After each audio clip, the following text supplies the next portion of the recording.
Ce mardi 14 mars, la Cour d'appel de Paris a fait le choix de ne pas emprisonner Pierre Palmade à la suite du violent accident de voiture qu'il a provoqué quelques semaines plus tôt. Une nouvelle qui bouleverse la famille des victimes de la collision. Si est une journée qu'ils n'oublieront jamais.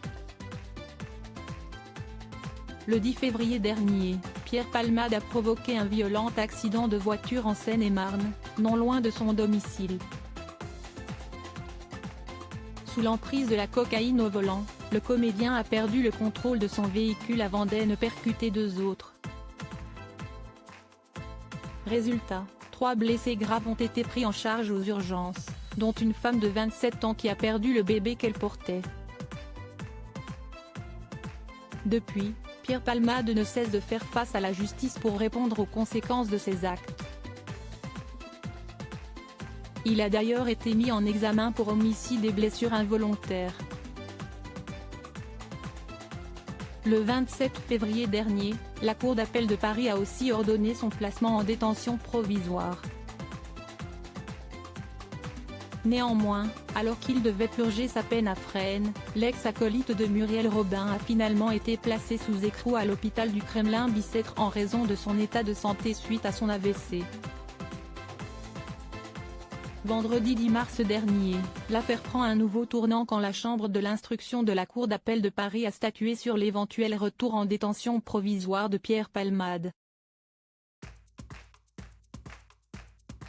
Le verdict, rendu ce mardi, permet à Pierre Palmade d'échapper à la prison.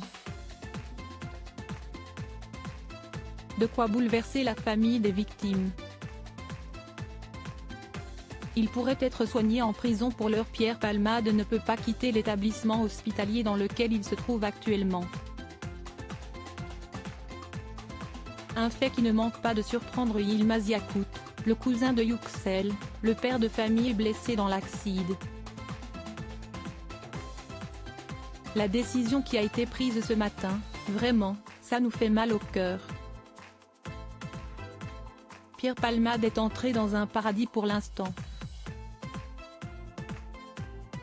Il va être soigné, on va le soigner à l'hôpital, et tout. Il pourrait être soigné en prison, a déclaré celui qui s'était déjà confié dans 7 à 8, selon les informations de TF1 Info. Pour l'heure, l'état de santé de Yüksel est toujours jugé inquiétant. Récemment, ceux qui l'entourent lui ont découvert une nouvelle séquelle, des pertes de mémoire. De son côté, Devrin, le fils de ce dernier, a pu regagner son domicile, mais n'a pas pu prononcer un mot depuis l'accident.